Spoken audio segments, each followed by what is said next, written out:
Hey guys, my name is Jorje, and I'm going to be showing you guys my deck profile, and this is going to be the Ritual Beast deck that I topped the Remote Duel Regional with.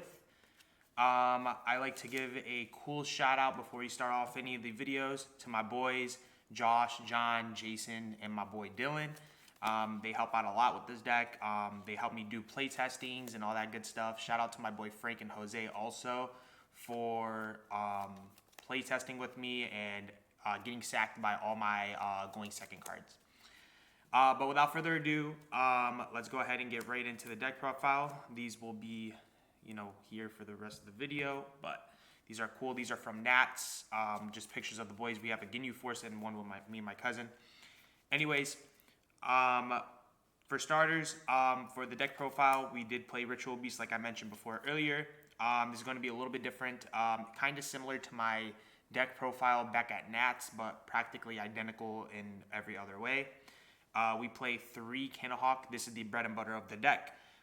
It's a 1-card combo. It can pretty much get you into whatever you like. It does lose to Nibiru on its own if you don't have any other cards to tag along with it. This deck doesn't really lose to cards like Imprimer Veiler unless you strictly open up like the 1-card combo. But that's like saying like Snake Eyes only opening up Snake Eye Ash, you know what I mean? But for the second 1-card combo, we have 3 Spiritual Beast Rempengu. This is the second best 1-card combo in the deck. I'm honestly thinking of playing Bonds in the deck simply because the Rempengu combo just simply becomes a lot stronger, and also Bonds can help you out with OT King. The only reason why I don't like playing cards like Double Steeds or Bonds is because whenever for some odd reason, when I play them, I always end up opening them, and it's not bad opening them up, but sometimes they can just inherently be bricks in the deck. But still, Rempengu becomes a 1-card combo, the better 1-card combo under Shifter, but Rempengu 1-card combo is also very nice. I can't complain about it. Then we have 3 Ritual Beast Elder. Elder is probably going to be like the best card inside the whole entire deck, other than the new Spiritual Lara. You normal summon this card, and then you can additional summon any other Ritual Beast card. It's absolutely absurd because any 2 Ritual Beasts can get you into full combo in this deck, and that's the cool thing about this deck.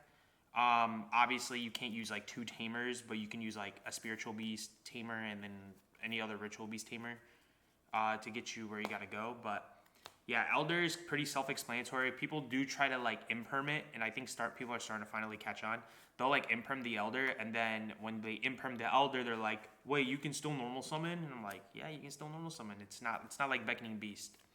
The card that made the deck probably like infinitely times better. This is also one of the reasons why the deck is actually like even playable to begin with. This card is absolutely ridiculous. Probably one of the best cards I've ever read. She can banish her, so she can protect Ritual Beast cards, spells, traps, monsters, right? As long as it has Ritual Beast in the name and they're face up on the field, she can banish herself to protect.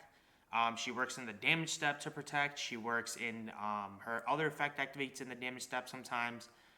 She just overall covers up so many things. Additional summon, protect, and a special summon from deck is so good in this deck, and it's what the deck actually needed.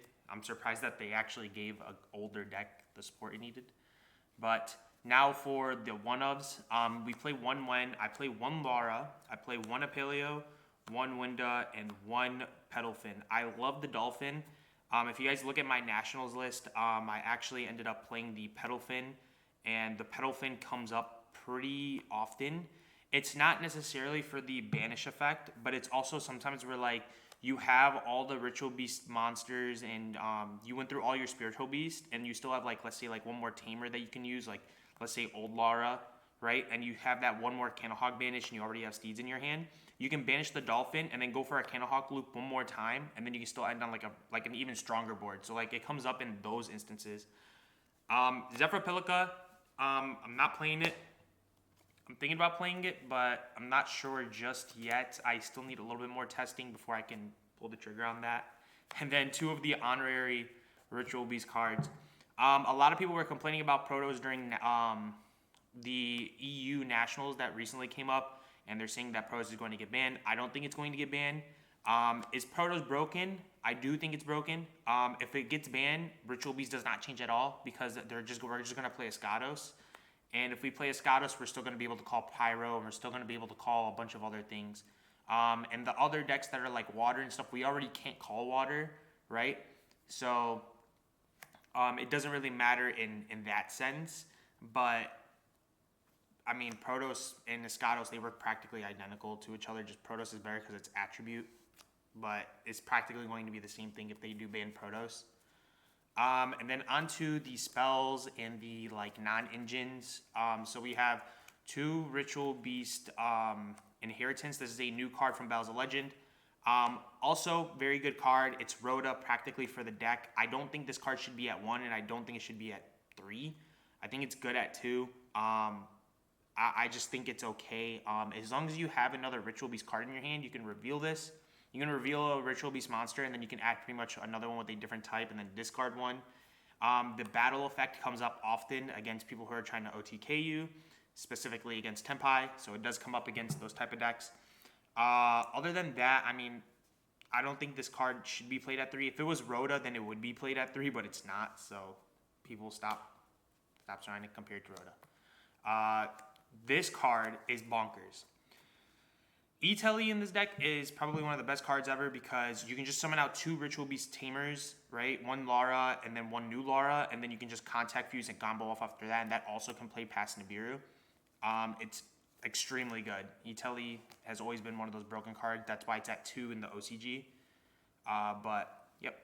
Another card I decided to play, similar to my Nationals list, is I play Prosperity. I can banish 6 off of this very, very easily. Honestly, I think Prosperity, it's at 3 in the TCG still. I don't know why you would not want to play it. It can get you into a name. It can get you into a board breaker. It can literally change the fate of a game. And if you see how that is in like against like Nationals or in like the EU stuff, like Prosperity is just probably one of the most broken cards ever made. If it gets limited or put down to semi-limited, I would not be amazed. If it gets banned, I also would not be amazed. The most hated card in the deck, Dimension Shifter. I love this card.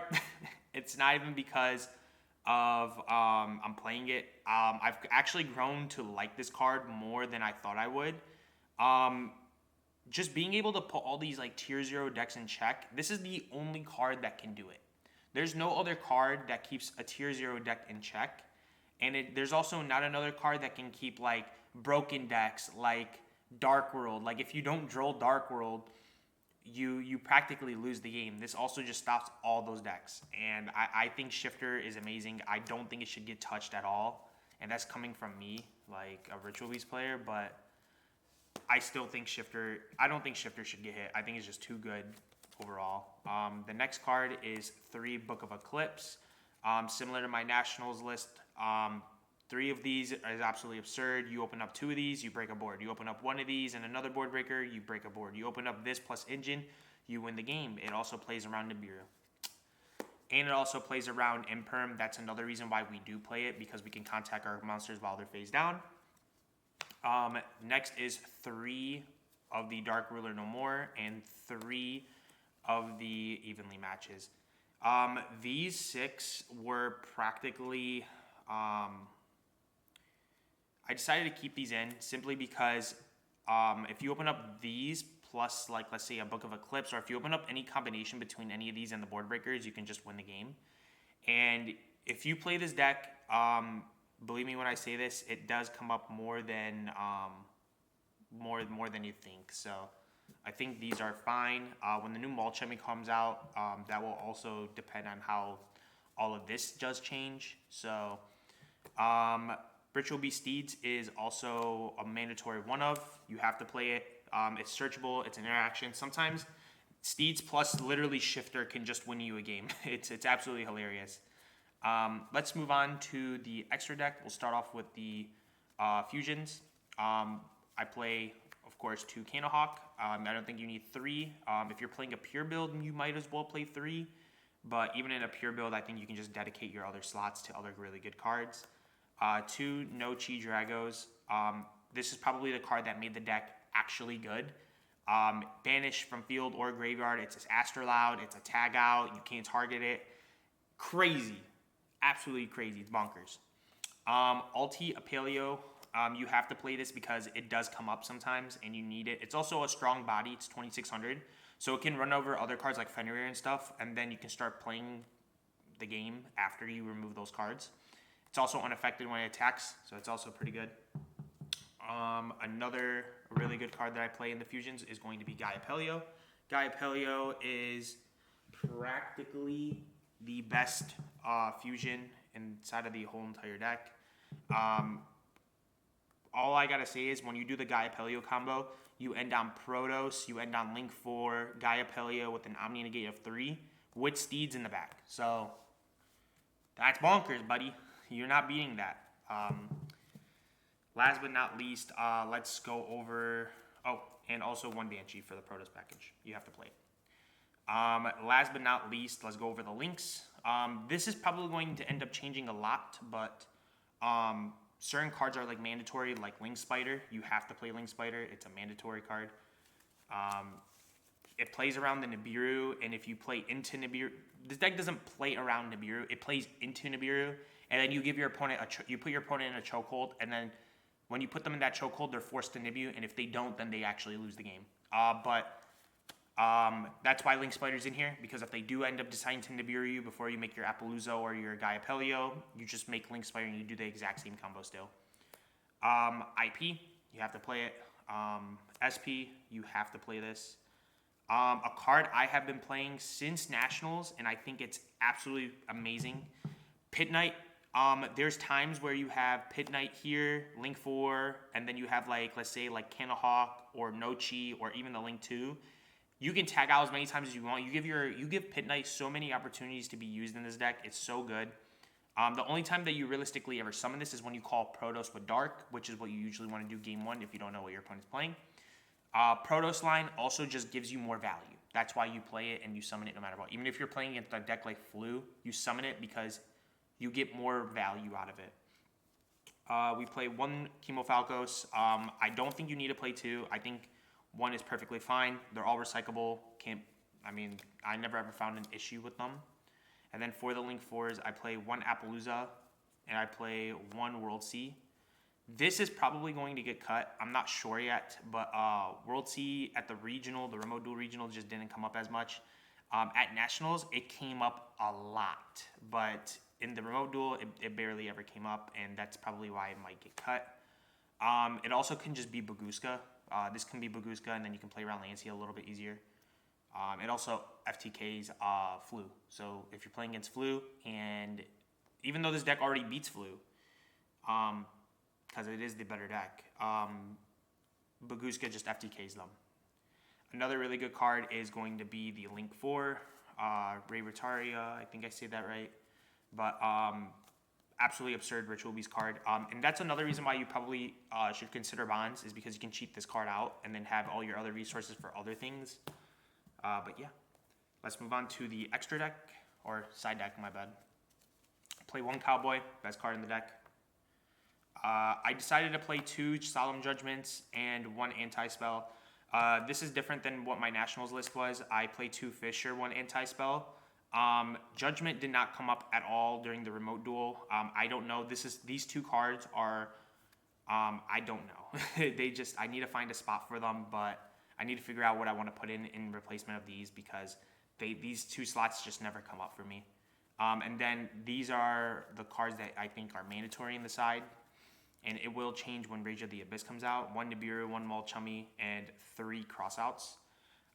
You specifically play this strictly for these. You can beat the Nibiru, but you cannot beat Nibiru, like I said, with just one card combo. Only time you can guarantee to beat the Nibiru is when you do the the true 2 card combo. That's the only time you can ever beat it. But you can never beat Mulchummy unless you actually have Crossout or Ash Blossom. And that's why we play 3 in the side. We play it to beat the Mulchummy, and we also play it to beat Branded and a bunch of other decks that are a nuisance. And then, of course, for the back row decks, we play 2 Lightning and 1 Harpies. Better than Lightning, can't complain, but yep. that is it for the deck profile. I hope you all enjoyed the video. Be sure to leave a subscribe for the boy.